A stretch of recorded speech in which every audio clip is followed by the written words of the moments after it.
ನಮಸ್ಕಾರ. K2 ಕನ್ನಡ ನ್ಯೂಸ್ಗೆ ಸ್ವಾಗತ. ವೀಕ್ಷಿಸಿ ಈ ದಿನದ ಸುದ್ದಿಗಳ ರೌಂಡ್ ಅಪ್. ಸಚಿವ ಎನ್.ಎಸ್. ಬೋಸರಾಜ್ ಅವರು ಮಾಜಿ ಸಚಿವ ಶ್ರೀರಾಮುಲು ಅವರ ವಿರುದ್ಧ ಅವಹೇಳನಕಾರಿ ಹೇಳಿಕೆ ನೀಡುವ ಮೂಲಕ ಸಮಾಜಕ್ಕೆ ಅಪಮಾನ ಮಾಡಿದ್ದಾರೆ. ಈ ಕೂಡಲೇ ಸಮಾಜದ ಜನರಿಗೆ ಕ್ಷಮೆ ಯಾಚಿಸಬೇಕೆಂದು ಅಖಿಲ ಕರ್ನಾಟಕ ವಾಲ್ಮೀಕಿ ನಾಯಕ ಮಹಾಸಭಾ ಯುವ ಘಟಕ ಜಿಲ್ಲಾಧ್ಯಕ್ಷ ಅರುಣ ನಾಯಕ್ ಅವರು ಆಗ್ರಹಿಸಿದ್ದಾರೆ. ಅವರಿಂದು ನಗರದ ಸುದ್ದಿಗಾರರೊಂದಿಗೆ ಮಾತನಾಡುತ್ತಾ ಶ್ರೀರಾಮುಲು ಅವರು ಒಬ್ಬ ಕಳ್ಳ ಅವ್ಯವಹಾರದಲ್ಲಿ ಗುರುತಿಸಿಕೊಂಡಿದ್ದಾರೆ ಎಂದು ಹಗುರವಾಗಿ ಮಾತನಾಡಿರುವುದು ಸಮುದಾಯದ ಜನರಿಗೆ ತೀವ್ರ ನೋವುಂಟಾಗಿದೆ. ಸಚಿವರು ಕೂಡಲೇ ಕ್ಷಮೆಯಾಚನೆ ಮಾಡಬೇಕು, ಇಲ್ಲವಾದಲ್ಲಿ ಸಚಿವರು ಹೋಗುವ ಎಲ್ಲ ಕಡೆ ಕಪ್ಪು ಬಟ್ಟೆ ಪ್ರದರ್ಶನ ಮಾಡುವ ಮೂಲಕ ಗೆರವು ಹಾಕಲಾಗುವುದು ಎಂದು ಎಚ್ಚರಿಕೆ ನೀಡಿದರು. ಸಚಿವ ಎನ್.ಎಸ್. ಬೋಸರಾಜ್ ಅವರು ರಾಜ್ಯದ ಜನತೆಯ ಮತ ಪಡೆದು ಸಚಿವರಾಗಿಲ್ಲ. ಕಮಿಟ್ಮೆಂಟ್ ಸಚಿವರು ವಾಲ್ಮೀಕಿ ಸಮಾಜದ ಒಬ್ಬ ಪ್ರಭಾವಿ ಮಾಜಿ ಸಚಿವರಾದ ಶ್ರೀರಾಮುಲು ಅವರ ಬಗ್ಗೆ ಮಾತನಾಡುವಾಗ ನಾಲಿಗೆ ಬಿಗಿ ಹಿಡಿದು ಮಾತನಾಡಬೇಕೆಂದರು. ಶ್ರೀರಾಮುಲು ಅವರಿಗೆ ಹಗುರವಾಗಿ ಮಾತನಾಡುವ ಮೂಲಕ ಕಳ್ಳನೆಂದು ಕೀಳಾಗಿ ಮಾತನಾಡುವುದು ಖಂಡನೀಯ. ಸಚಿವರು ಈ ಕೂಡಲೇ ಶ್ರೀರಾಮುಲು ಕ್ಷಮೆ ಯಾಚನೆ ಕೋರಬೇಕು, ಇಲ್ಲದಿದ್ದಲ್ಲಿ ರಾಜ್ಯಾದ್ಯಂತ ಹಂತವಾಗಿ ಹೋರಾಟ ನಡೆಸಲಾಗುವುದು ಎಂದು ಎಚ್ಚರಿಕೆ ನೀಡಿದರು. ಈ ಸಂದರ್ಭದಲ್ಲಿ ರವಿ ನಾಯಕ, ರಾಣಾ ನಾಯಕ, ರಂಗನಾಯಕ ಸೇರಿದಂತೆ ಉಪಸ್ಥಿತರಿದ್ದರು. ಸಚಿವರು ನಮ್ಮ ಸಮಾಜದ ಒಬ್ಬ ಪ್ರಭಾವಿ ಮಾಜಿ ಸಚಿವರಾದ ಸನ್ಮಾನ್ಯ ಶ್ರೀ ಬಿ ಶ್ರೀರಾಮುಲು ಅವರ ಬಗ್ಗೆ ಮಾತನಾಡುವಾಗ ನಾಲಿಗೆ ಬಿಗಿ ಹಿಡಿದು ಮಾತನಾಡಬೇಕು. ಹೇಳಿಕೆ ನೀಡಿದ ಸಚಿವ ಸನ್ಮಾನ್ಯ ಶ್ರೀ ಎನ್.ಎಸ್. ಬೋಸರಾಜ್ ಅವರು ಸ್ಥಾನ ಹಾಗೂ ವಿಧಾನ ಪರಿಷತ್ ಸ್ಥಾನಕ್ಕೆ ರಾಜೀನಾಮೆ ಪಡೆಯುವಂತೆ ಮಾನ್ಯ ಮುಖ್ಯಮಂತ್ರಿಗಳಿಗೆ ಅಖಿಲ ಕರ್ನಾಟಕ ವಾಲ್ಮೀಕಿ ನಾಯಕ ಮಹಾಸಭಾ ಯುವ ಘಟಕವು ಕರ್ನಾಟಕ ಸರ್ಕಾರ ಬೆಂಗಳೂರು ಅವರಿಗೆ ಈ ಪತ್ರಿಕೆ ಮೂಲಕ ಒತ್ತಾಯಿಸುತ್ತೇವೆ. ಸನ್ಮಾನ್ಯ ಎನ್.ಎಸ್. ಬೋಸರಾಜ್ ಅವರು ತಾವೊಬ್ಬ ಸಚಿವರಾಗಿದ್ದುಕೊಂಡು ರಾಜ್ಯದಲ್ಲಿ ವಾಲ್ಮೀಕಿ ನಾಯಕ ಸಮಾಜದ ಪ್ರಭಾವಿ ಮಾಜಿ ಸಚಿವರಾದ ಸನ್ಮಾನ್ಯ ಶ್ರೀ ಬಿ ಶ್ರೀರಾಮುಲು ಅವರ ಬಗ್ಗೆ ಹಗುರವಾಗಿ ಮಾತನಾಡುವುದಲ್ಲದೆ ಕಳ್ಳತನ ವ್ಯವಹಾರದಲ್ಲಿದ್ದಾರೆಂದು ಹೇಳಿಕೆ ನೀಡುವ ಮೂಲಕ ಸಮಾಜವನ್ನು ಹೀಯಾಳಿಸಿ ಕೀಳಾಗಿ ಮಾತನಾಡುತ್ತಾರೆ. ಆದ್ದರಿಂದ ಕೂಡಲೇ ಸನ್ಮಾನ್ಯ ಎನ್.ಎಸ್. ಬೋಸರಾಜ್ ಅವರು ವಾಲ್ಮೀಕಿ ನಾಯಕ ಸಮಾಜ ಮತ್ತು ಮಾಜಿ ಸಚಿವರಾದ ಸನ್ಮಾನ್ಯ ರಾಮುಲು ಅವರ ಬಗ್ಗೆ ಕ್ಷಮಾಪಣೆ ಕೋರಬೇಕೆಂದು ಈ ಪತ್ರಿಕೆ ಮೂಲಕ ಅಖಿಲ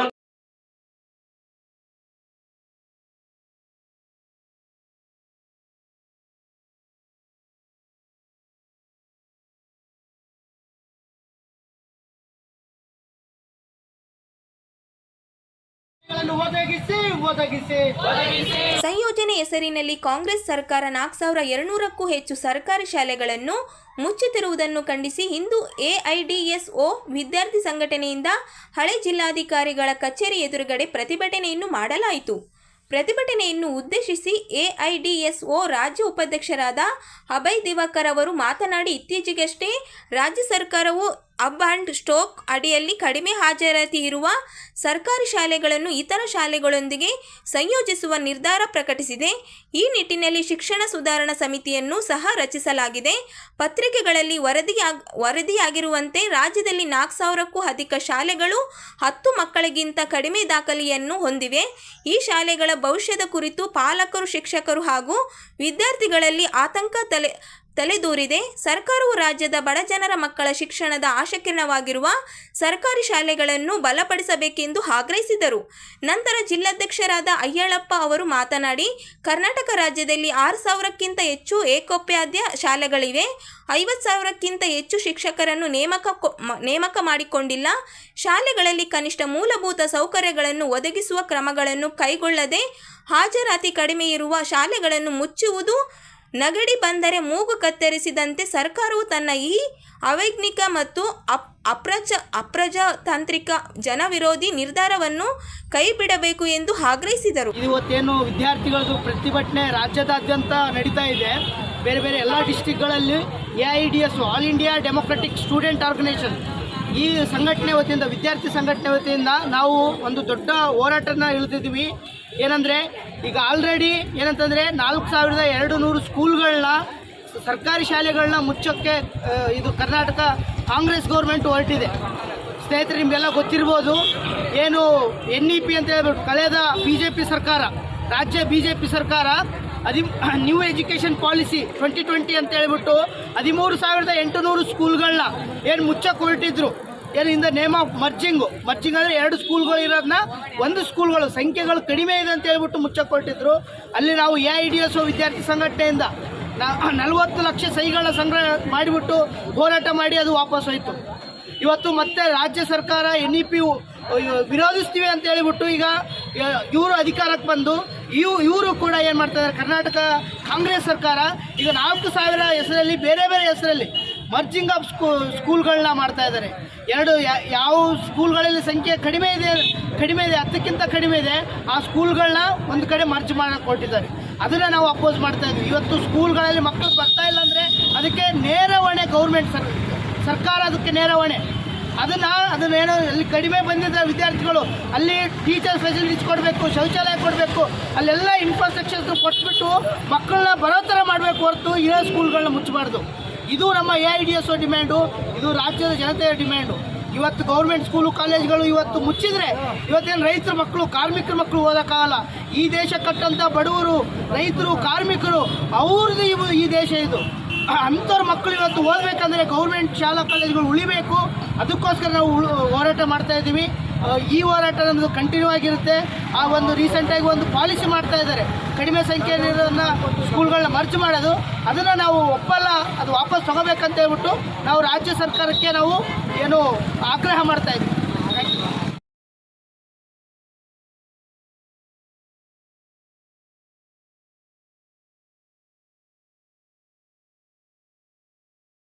ಮಾಡುತ್ತೇವೆ ಎಂದು ರಾಜ್ಯದ ತುಂಬ ಪ್ರಚಾರ ಮಾಡಿ. ಮಾಜಿ ಸಚಿವ ಹಾಗೂ ಗಂಗಾವತಿ ಶಾಸಕರಾದ ಗಾಲಿ ಜನಾರ್ದನ್ ರೆಡ್ಡಿ ಅವರು ಮಾಜಿ ಸಚಿವ ಮತ್ತು ಸಮಾಜದ ನಾಯಕ ಶ್ರೀರಾಮುಲು ಅವರ ವಿರುದ್ಧ ಇಲ್ಲಸಲ್ಲದ ಆರೋಪ ಮಾಡಿರುವುದು ಖಂಡನೀಯ. ಈ ಕೂಡಲೇ ವಾಲ್ಮೀಕಿ ಸಮುದಾಯದ ಜನರಿಗೆ ಕ್ಷಮೆಯಾಚಿಸಬೇಕು ಎಂದು ಜಿಲ್ಲಾ ವಾಲ್ಮೀಕಿ ನಾಯಕ ಸಮಾಜದ ಸಂಘಟನೆಗಳ ಒಕ್ಕೂಟದ ಜಿಲ್ಲಾಧ್ಯಕ್ಷ ವೆಂಕಟೇಶ್ ನಾಯಕ್ ಅಶ್ಕಳ್ ಅವರು ಒತ್ತಾಯಿಸಿದ್ದಾರೆ. ಅವರಿಂದು ನಗರದ ಸುದ್ದಿಗಾರರೊಂದಿಗೆ ಮಾತನಾಡುತ್ತಾ ಶ್ರೀರಾಮುಲು ಅವರ ಸಾಧನೆ ಮತ್ತು ಅವರ ಬಗ್ಗೆ ಅವಹೇಳನಕಾರಿ ಹೇಳಿಕೆ ನೀಡುವ ಮೂಲಕ ವಾಲ್ಮೀಕಿ ಸಮುದಾಯದ ಜನರ ಸ್ವಾಭಿಮಾನಕ್ಕೆ ಧಕ್ಕೆ ತಂದಿದ್ದಾರೆ. ಬಿಜೆಪಿ ಪಕ್ಷ ಬಲವರ್ಧನೆ ಮತ್ತು ನಿಷ್ಠಾವಂತ ನಾಯಕರಾಗಿ ಶ್ರೀರಾಮುಲು ಅವರು ಪಕ್ಷದಲ್ಲಿ ಗುರುತಿಸಿಕೊಂಡಿದ್ದಾರೆ. ರಾಜ್ಯದ ST ಜನಾಂಗದ ಮುಂಚೂಣಿ ನಾಯಕರಾದ ಶ್ರೀರಾಮುಲು ರಾಜಕೀಯವಾಗಿ ಮುಗಿಸುವ ಹುನ್ನಾರ ನಡೆದಿದೆ. ಶ್ರೀರಾಮುಲು ವಾಲ್ಮೀಕಿ ಸಮುದಾಯಕ್ಕೆ ಮಾತ್ರ ಸೀಮಿತವಲ್ಲ, ಎಲ್ಲ ಸಮುದಾಯದ ಜನರಲ್ಲಿ ವಿಶ್ವಾಸ ಹೊಂದಿದ ನಾಯಕರು. ಶ್ರೀರಾಮುಲು ಅವರಿಗೆ ರಾಜಕೀಯ ಭವಿಷ್ಯ ಚಿಂತೆ ಇರಲಿಲ್ಲ. ಕೋರ್ ಕಮಿಟಿ ಸಮಿತಿ ಸಭೆಯಲ್ಲಿ ಶ್ರೀರಾಮುಲು ಅವರಿಗೆ ಉಪಮಂತ್ರಿ ಸ್ಥಾನ ನೀಡುವುದಾಗಿ ರಾಜ್ಯದಲ್ಲಿ ವ್ಯಾಪಕ ಪ್ರಚಾರ ಮಾಡುವ ಮೂಲಕ ವಾಲ್ಮೀಕಿ ಸಮುದಾಯದ ಜನರಿಗೆ ಕಿವಿಗೆ ತುಪ್ಪ ಸುರಿಯುವ ಕೆಲಸ ಬಿಜೆಪಿ ಮಾಡುತ್ತಿದೆ ಎಂದು ಗಂಭೀರ ಆರೋಪಿಸಿದರು. ಶ್ರೀರಾಮುಲು ಅವರ ರಾಜಕೀಯ ಜೀವನ ಕಪ್ಪು ಚುಕ್ಕೆ ತರುವ ಕುತಂತ್ರ ನಡೆದಿದೆ. ಗಾಲಿ ಜನಾರ್ದನ್ ರೆಡ್ಡಿ ಅವರ ಹೇಳಿಕೆ ಹಿಂಪಡೆದು ಈ ಕೂಡಲೇ ಸಮುದಾಯದ ಜನರಿಗೆ ಕ್ಷಮೆಯಾಚಿಸಬೇಕು, ಇಲ್ಲವಾದಲ್ಲಿ ಮುಂದಿನ ತಕ್ಕ ಪಾಠ ಕಲಿಸುತ್ತೇವೆ ಎಂದು ಎಚ್ಚರಿಕೆ ನೀಡಿದರು. ಶ್ರೀರಾಮುಲು ಅವರ ಬಗ್ಗೆ ಹಗುರವಾಗಿ ಮಾತನಾಡಿದಲ್ಲದೆ ಗಾಲಿ ಜನಾರ್ದನ್ ರೆಡ್ಡಿ ಇವರು ಮಾತುಗಳನ್ನು ಅತ್ಯಂತ ಉಗ್ರವಾಗಿ ಖಂಡಿಸುತ್ತೇವೆ. ಕೂಡಲೇ ಅವರು ಶ್ರೀರಾಮುಲು ಹಾಗೂ ವಾಲ್ಮೀಕಿ ಜನಾಂಗಕ್ಕೆ ಕ್ಷಮೆ ಕೇಳಬೇಕೆಂದು ಒತ್ತಾಯಿಸುತ್ತೇವೆ. ಶ್ರೀರಾಮುಲು ಅವರನ್ನು ದುಡಿಸಿಕೊಂಡು ಅವಮಾನಿಸುವ ಕೆಲಸ ಇದೇ ಮೊದಲೇನಲ್ಲ. ಭಾರತೀಯ ಜನತಾ ಪಾರ್ಟಿ ಹೈದರಾಬಾದ್ ಕಲ್ಯಾಣ ಕರ್ನಾಟಕ ಭಾಗದಲ್ಲಿ ಸಂಘಟಿಸುವಲ್ಲಿ ಶ್ರೀರಾಮುಲು ಅವರ ಕೊಡುಗೆಯನ್ನು ಪಕ್ಷ ಮರೆತಿದೆ. ಒಂದಲ್ಲಿ ಕಾಂಗ್ರೆಸ್ ಭದ್ರಕೋಟೆಯಾಗಿ ಈ ಭಾಗದ ಅತಿ ಹೆಚ್ಚು ಬಿಜೆಪಿ ಗೆಲ್ಲಲು ಕಾರಣವಾಗಿದ್ದು ಒಬ್ಬ ಮಹಾನ್ ನಾಯಕ, ಹಿಂದುಳಿದ ಜನಾಂಗದ ಪ್ರತಿನಿಧಿ ಶ್ರೀರಾಮುಲು ಅವನು ಎಂದು ಸರ್ವಕಾಲಿಕ ಸತ್ಯವಾಗಿ ಅದರ ಕೂಡ ಶ್ರೀರಾಮುಲು ಅವರನ್ನು ಬಗ್ಗೆ ತರದಿಂದ ನಡೆಸಿಕೊಳ್ಳುತ್ತಿರುವುದು ಏಕೆ? ಶ್ರೀರಾಮುಲು ವಾಲ್ಮೀಕಿ ಸಮುದಾಯಕ್ಕೆ ಮಾತ್ರವಲ್ಲ, ಎಲ್ಲಾ ಸಮುದಾಯಗಳಲ್ಲಿ ವಿಶ್ವಾಸ ಹೊಂದಿರುವ ಮಹಾನ್ ನಾಯಕ. 2018ರಲ್ಲಿ ಕಾಂಗ್ರೆಸ್ಸಿನ ಅಲ್ಲಿ ಮುಖ್ಯಮಂತ್ರಿಯಾಗಿದ್ದ ಸಿದ್ದರಾಮಯ್ಯ ಅವರ ವಿರೋಧ ಬಾದಾಮಿಯಲ್ಲಿ ಸ್ಪರ್ಧೆಗೆ ಇಡೀ ರಾಜ್ಯದಲ್ಲಿ ಬಿಜೆಪಿಗೆ ಸಿಕ್ಕ ಏಕೈಕ ರಾಜ್ಯ ಮಟ್ಟದ ನಮ್ಮ ನಾಯಕ ಶ್ರೀರಾಮುಲು. ಹಾಗೂ ಬೇರೆಯವರು ಏಕೆ ಸ್ಪರ್ಧೆ ಮಾಡಲಿಲ್ಲ? ಏಕೆಂದರೆ ಅವರವರ ರಾಜಕೀಯ ಭವಿಷ್ಯದ ಚಿಂತೆ ಇತ್ತು.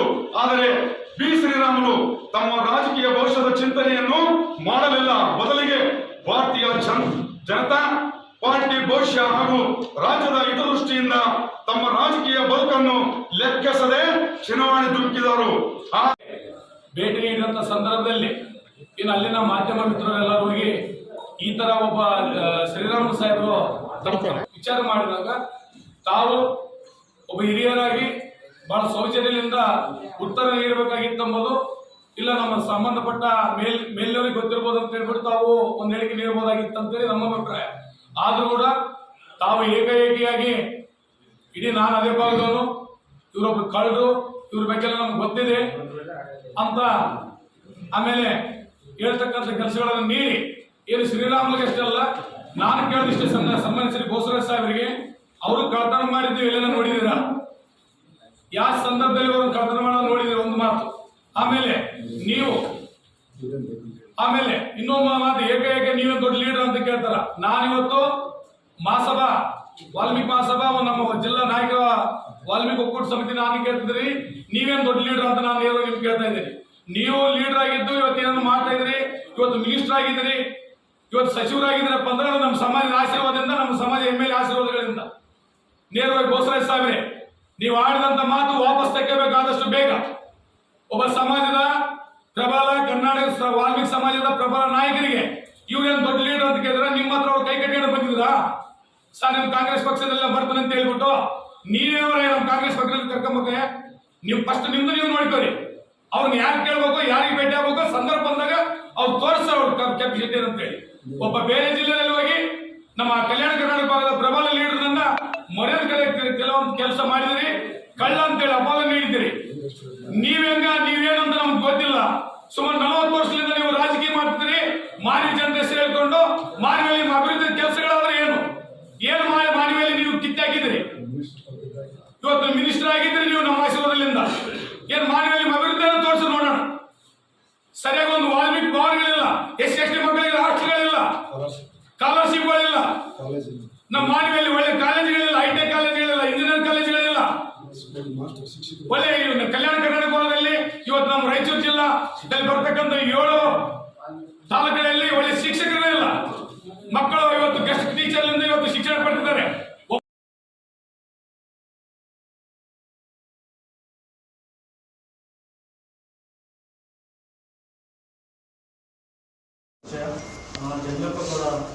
SSLC ಫಲಿತಾಂಶದಲ್ಲಿ ಸುಧಾರಣೆ ತರುವ ಉದ್ದೇಶದಿಂದ ರೂಪ್ಸಾ ತಾಲೂಕಾ ಒಕ್ಕೂಟದ ವತಿಯಿಂದ ಜನವರಿ 30ರಂದು SSLC ವಿದ್ಯಾರ್ಥಿಗಳಿಗೆ 1 ದಿನದ ಶೈಕ್ಷಣಿಕ ತರಬೇತಿ ಕಾರ್ಯಾಗಾರ ನಗರದ ರಂಗಮಂದಿರದಲ್ಲಿ ಆಯೋಜಿಸಲಾಗಿದೆ ಎಂದು ಒಕ್ಕೂಟದ ರಾಜ್ಯ ಸಂಚಾಲಕ ಸಂಗಮೇಶ್ ಮಾಂಗನವರ ಅವರು ಹೇಳಿದರು.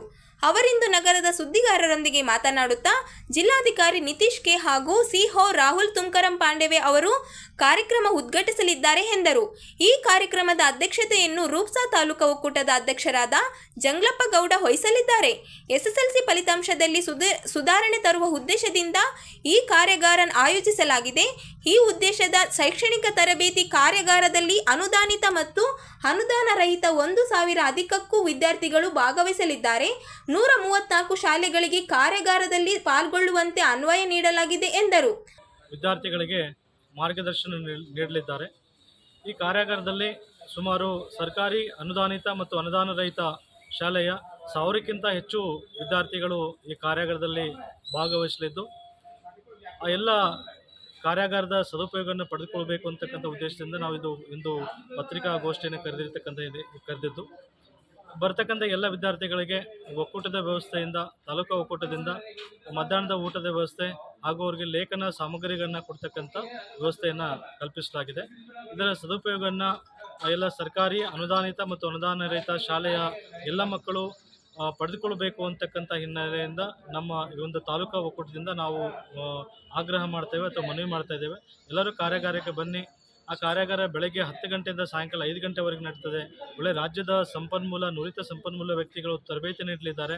ಎಲ್ಲರೂ ಕೂಡ ಬಂದು ಕಾರ್ಯಾಗಾರದ ಸದುಪಯೋಗ ಪಡೆದುಕೊಳ್ಬೇಕು ಅಂತಕ್ಕಂಥ ಹಿನ್ನೆಲೆಯಿಂದ ಈ ಮೂಲಕ ನಾವು ಮನವಿ ಮಾಡ್ತಾ ಇದ್ದೀವಿ. ಸಂಪೂರ್ಣವಾಗಿ ಉಚಿತ ಕಾರ್ಯಾಗಾರ ಇದೆ. ಯಾವುದೇ ರೀತಿಯಾಗಿಂಥ ಶುಲ್ಕ ಇಲ್ಲ. ಉಚಿತ ಕಾರ್ಯಾಗಾರ. ಅದಕ್ಕೆ ಒಕ್ಕೂಟದಿಂದ ನಾವೇ ಉಚಿತವಾಗಿ ನೋಟ್ಬುಕ್ಗಳನ್ನು ಕೊಡ್ತೇವೆ. ಆ ಮಧ್ಯಾಹ್ನದ ಊಟದ ವ್ಯವಸ್ಥೆಯನ್ನು ಕೂಡ ಮಾಡಿದ್ದೇವೆ. ಸಂಗಮೇಶ್ ಮಂಗನವರು, ರಾಜ್ಯ ಸಂಚಾಲಕರು, ರೂಪ್ಸಾ ಕರ್ನಾಟಕ, ರಾಯಚೂರು.